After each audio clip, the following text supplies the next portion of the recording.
You know, they say your engagement party is supposed to be one of those top 5 nights of your life. And for a while, it felt like it. Megan and I had been together for 5 years.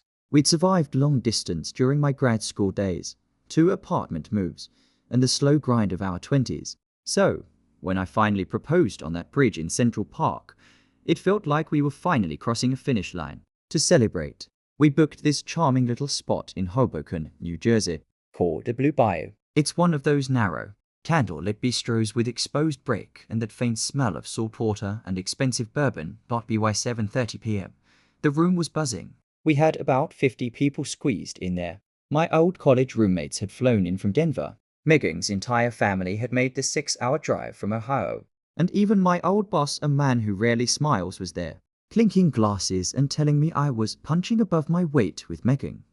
But as the night went on, the noise of the crowd started to feel hollow. See, right at the head table, there were 2 seats. 2 high-back mahogany chairs that stayed perfectly tucked under the white linen cloth. My parents' seats. I'd spent $120 a plate for those spots.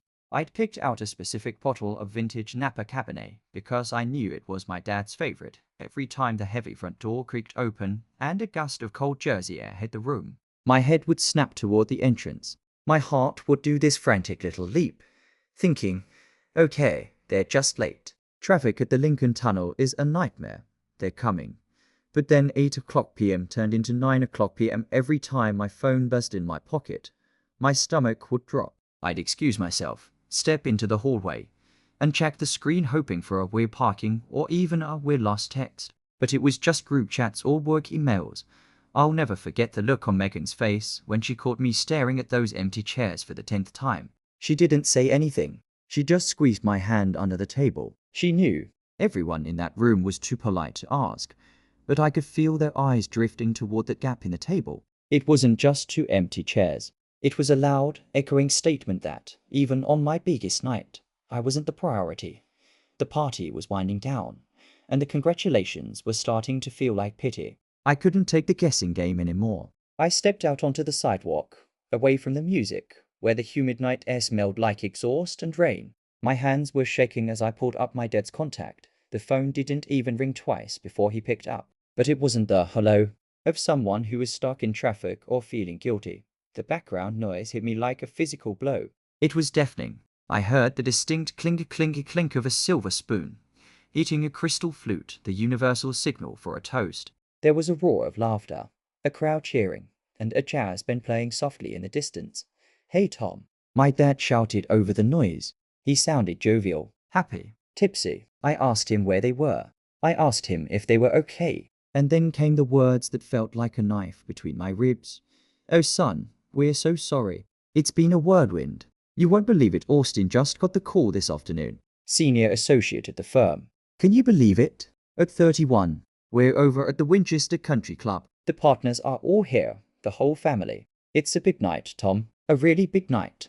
I stood there on a cracked sidewalk in Hoboken, watching my friends laugh inside through the window of the bistro, while my father explained why my brother's new job title was more important than my marriage. "So, you're not coming?" I asked. My voice sounded thin, even to me. "We just couldn't break away, kiddo. You know how these things are. It's a career maker for him. We'll do a brunch for you and Megan in a few weeks, okay? Give her our best." He didn't even wait for me to say goodbye before I heard someone in the background shout, "To the new senior associate." And he hung up to join the chair. That was the moment. No yelling, no dramatic tears. Just a quiet, freezing realization. My engagement was a brunch to be scheduled later. Austin's promotion was a country club event that couldn't be missed. Something inside me didn't just break, it crystallized. I realized I'd spent 33 years trying to win a race where the finish line moved every time I got close.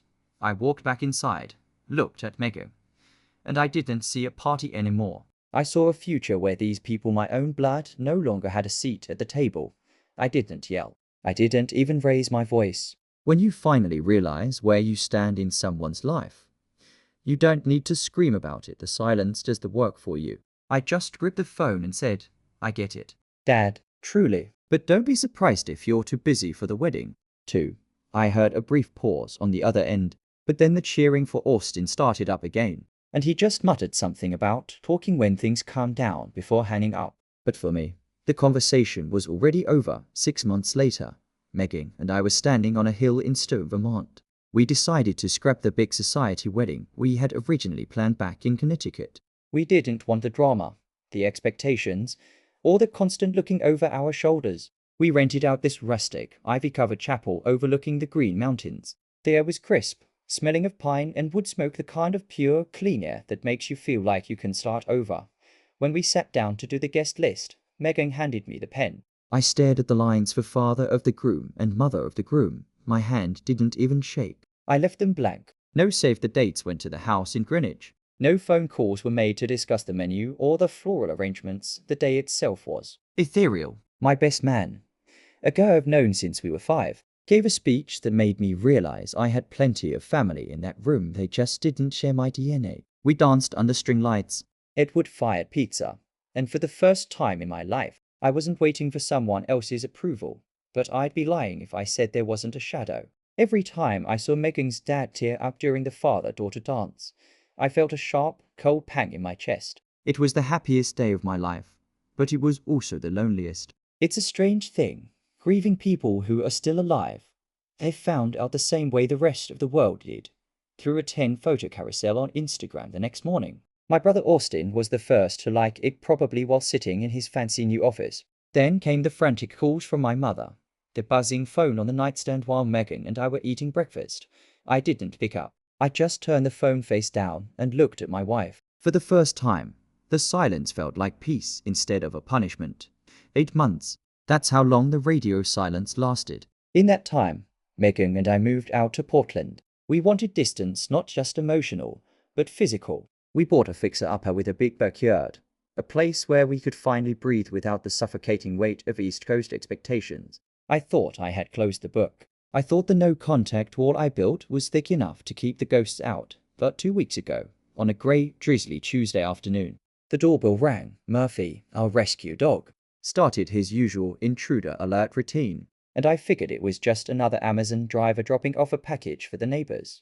I opened the door, wiping my hands on a shop rag, and the air just left my lungs. Standing there on my porch was my father, but it wasn't the man from the Winchester Country Club. It wasn't the guy who held court at the dinner table talking about Austin's billable hours. He looked smaller, like he'd shrunk a couple of inches. His hair, which had been salt and pepper when I last saw him, was now a translucent white. He was wearing an old windbreaker I hadn't seen in years, and he looked fragile, like a strong gust of wind of the Willamette River might just blow him away. He didn't say hello.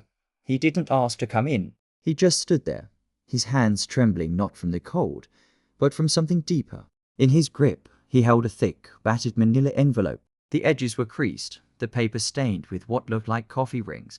"Tom," he said, and his voice sounded like dry leaves skittering across pavement. Is this why you hate us?" He held the envelope up. My eyes drifted down to the front, and I felt a cold surge of adrenaline hit my stomach. I recognized the handwriting immediately. Bold, black ink, block letters. My own hand.it was the letter I'd written in a dark room 3 years ago when the hurt was so fresh I couldn't sleep. The letter that contained every secret resentment, every forgotten birthday, and every time I felt like a second-class citizen in my own family. I looked at my father's face, then back at that envelope. My heart started thudding against my ribs like a trapped bird. That letter was a ghost story I thought I'd buried. But there it was, sitting on my doorstep in the rain, waiting to be reckoned with. That letter. It wasn't a message. It was an exorcism. I wrote it 3 years ago during a week when I felt like I was disappearing. I sat at my desk for 3 nights straight, pouring 15 pages of raw, unfiltered venom and heartbreak onto the paper. I wrote about the slow poison of their favoritism, the way it didn't kill my love for them all at once, but eroded it, cell by cell, until there was nothing left but a hollow shell. I talked about the silence, the comparisons, and the crushing weight of being the other son. When I finished, I didn't mail it. I wasn't brave enough then. I tucked it into the very back of a locked drawer in my heavy oak desk, telling myself it was just for me, a way to scream without making a sound. But life has a funny way of picking locks. Last year, right before the move to Portland, Austin came over to help me break down some of the heavy furniture. He's always been the fixer, The one who takes charge. While I was out grabbing more packing tape, he'd found the key. He'd opened a drawer looking for a screwdriver set, but instead, he found 15 pages of his brother's soul dot in some twisted, misguided attempt at playing hero or fixing the family. He didn't call me. He didn't ask. He just took it. He carried that letter straight to our parents' house in Connecticut and handed it over like a piece of evidence, standing there on my porch, looking at my father clutching those pages. My first instinct was pure, white-hot rage. My privacy had been violated by the one person who had already taken everything else. It was the ultimate Austin move. Making my pain about his agenda, I opened my mouth to yell, to tell my father to get off my property and take that stolen property with him. But then, I looked at his eyes. For the first time in 33 years, he wasn't looking at me with that casual, distracted "how's it going, Tom?" expression. He was looking at me with terror, with a profound, agonizing realization. I realized right then that the wall I built was finally coming down. Not because I tore it down, but because the truth had leaked through the cracks. For 33 years, I'd played the part they wrote for me. But now they were finally going to see the man I actually was. I took a deep breath, stepped back from the door, and gestured toward the living room. "Come in, Dad," I said, my voice steadier than I felt. "If you're going to hold that, you might as well hear what's inside it." The living room felt too small. The air was thick with the scent of Murphy's damp fur and the rain outside, but mostly, it was heavy with the weight of 30 years of unsaid things. My father sat on the edge of the blue armchair Megan had picked out, a chair he'd never seen before, in a house he didn't help me buy. I didn't offer him coffee. I didn't make small talk. I just pointed at the manila envelope and said, "Read it," out loud. From the beginning, he hesitated, his fingers fumbling with the clasp. He looked at me, pleading with his eyes for a way out, but I just leaned against the doorframe and waited. I needed him to hear the cadence of my hurt. He started reading. At first, his voice was just a monotone drone, trying to get through it like a chore. But then he hit page 3, the part about my 10th birthday. I watched his hand shake as he read about the morning. I woke up to find Austin's present, a $500 carbon fiber mountain bike with all the bells and whistles shining in the driveway. And then, the memory of my own gift, a $10 paperback book about civil engineering for kids because, as my MOM put it, I was the practical one and didn't need the flash. He read my description of how I spent that entire afternoon sitting on the porch, reading about bridges I'd one day build, while the three of them went to the park to test out the bike investments.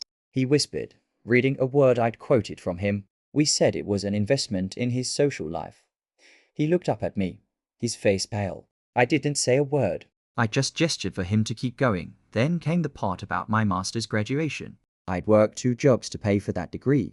I was graduating at the top of my class from Georgia Tech. But they weren't there. Why? Because Austin had just closed on his first luxury penthouse in Chicago, and he needed them to help him pick out drapes and coordinate the movers. As he read my account of sitting in that stadium alone, watching other families take photos while I took a selfie and went to dinner by myself at a diner. My father's voice finally broke. It wasn't just a crack. It was a total collapse. He had to stop to catch his breath. Hearing his own voice recount these moments not as reasonable parenting decisions, but as a series of calculated abandonments was devastating to watch. For the first time, he wasn't the judge of our family's history. He was the defendant, and the evidence was written in his own son's blood and tears. He finished the last page and the silence that followed was suffocating. He didn't look up. He just sat there, staring at the floorboards, the white oak floors. I'd spent 3 weekends sanding and staining myself. Finally, he cleared his throat. He used that old, familiar dad voice, the one that's supposed to settle everything. "Tom," he whispered, "I need you to know. We never meant for it to be like this.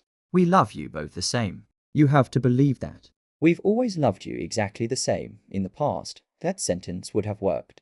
It would have made me feel guilty for even being hurt. But not today." "Stop," I said. The word was cold and flat. "Don't use that line on me anymore, Dad. Because if you loved us the same, then why was I always the one expected to be understanding? Why was it always my job to be the flexible one?